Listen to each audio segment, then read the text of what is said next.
Sebaiknya proses legislasi rancangan undang-undang HIP dihentikan dan seluruh komponen bangsa memusatkan energinya untuk keluar dari pandemi dan berjuang memulihkan perekonomian nasional.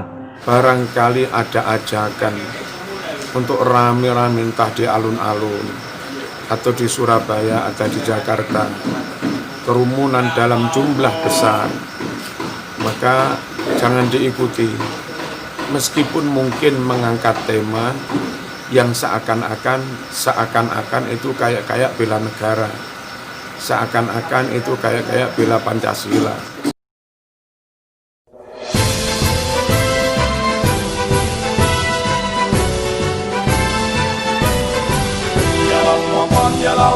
Yalal waton, hubbul waton minal iman, warakakum minal hirman, inhadu alal waton, yalal waton, yalal waton, yalal waton, hubbul waton.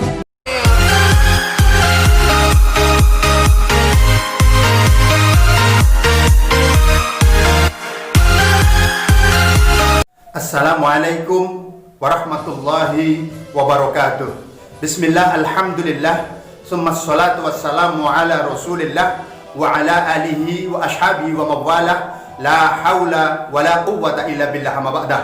Saudaraku, terkait dengan rencana aksi gerakan umat Islam menolak rancangan undang-undang haluan ideologi Pancasila dan anti komunis, dengan ini saya Taufik Hidayatullah menyatakan bahwa itu bukan merupakan gerakan keseluruhan umat Islam di Kabupaten Cilacap. Itu hanya gerakan sebagian umat Islam yang hari ini teriak-teriak seolah paling Pancasilais, membela Pancasila, menyelamatkan Pancasila dari komunisme. Tetapi sesungguhnya ini adalah gerakan yang dapat diindikasikan ditumpangi oleh kepentingan politik lain, khususnya Hizbut Tahrir Indonesia. Indikasi itu bisa kita lihat dari satu, nama-nama yang ada di dalam gerakan tersebut.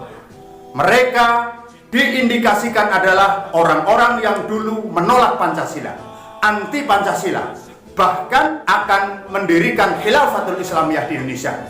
Yang kedua, kita lihat dari bendera-bendera dan atribut yang dibawa.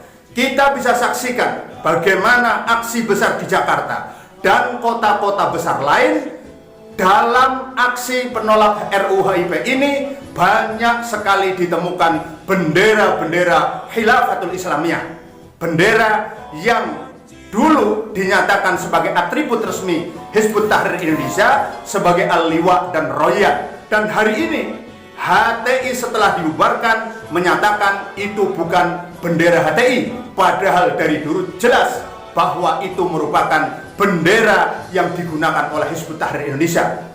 Kalimat HTI bahwa itu merupakan bendera tauhid, bukan bendera HTI, merupakan kalimatu haqqin uridu bihal batil. Kalimat yang benar tetapi diucapkan untuk tujuan yang batil, yang tidak benar, yakni mengelabui umat Islam, bahwa itu seolah-olah bukan bendera milik Hizbut Tahrir, sehingga kalau ada upaya untuk menurunkan bendera tersebut, melarang bendera tersebut, seolah-olah itu adalah melarang tauhid. Ini yang harus diluruskan. Kemudian kami sampaikan kepada seluruh kader Nahdlatul Ulama, simpatisan Nahdlatul Ulama, sikap Nahdlatul Ulama sudah jelas dan tegas menolak RUU haluan ideologi Pancasila.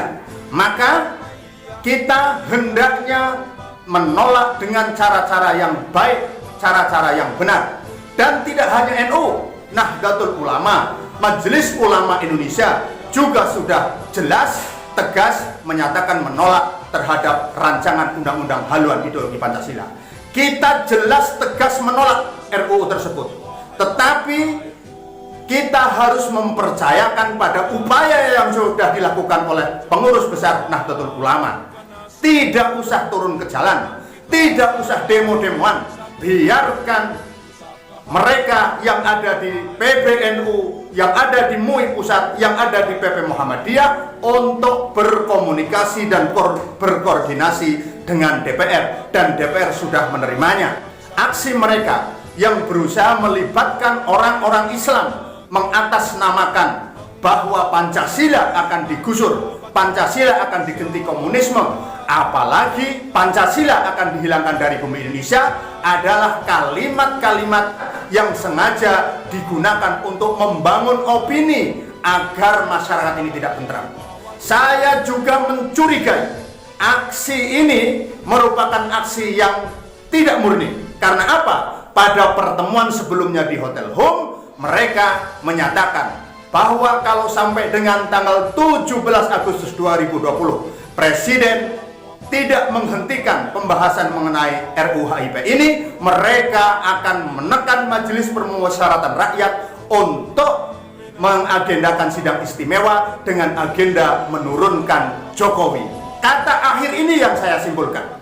Mereka ingin menurunkan presiden yang syah. Itu yang kita perlu ingat.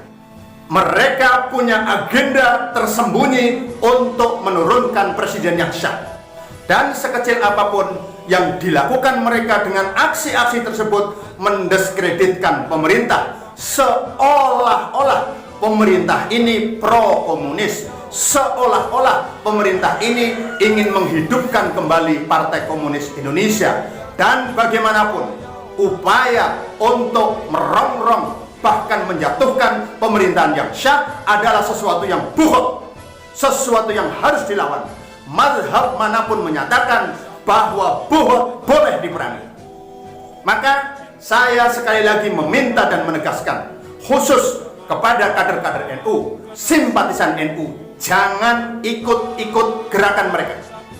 Kita tetap untuk setia mendukung apa yang dilakukan oleh pengurus besar Nahdlatul Ulama, dan NU tegas, PBNU menolak RUU HIP. Kalau kemudian ada yang mengatakan NU mendukung komunisme, NU mendukung RUU HIP, dan NU mendukung upaya untuk membuang Pancasila, ini orang-orang yang ingin merusak bangsa.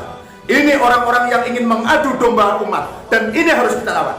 Jadi sekali lagi, tidak usah ikut-ikutan menolak dengan cara turun ke jalan, dengan cara demonstrasi. Apalagi saat ini kita tengah menghadapi wabah pandemi corona. Jangan nantang-nantang wabah. Percayakan saja bahwa PBNU sedikit pun tidak pernah geser sebagai penyelamat bangsa. PBNU tidak ada istilah mendukung komunisme. PBNU tidak ada istilah mengganti Pancasila. Bagi PBNU, Pancasila, Bhinneka Tunggal Ika, NKRI, harga mati. Terima kasih. Wassalamualaikum warahmatullahi wabarakatuh.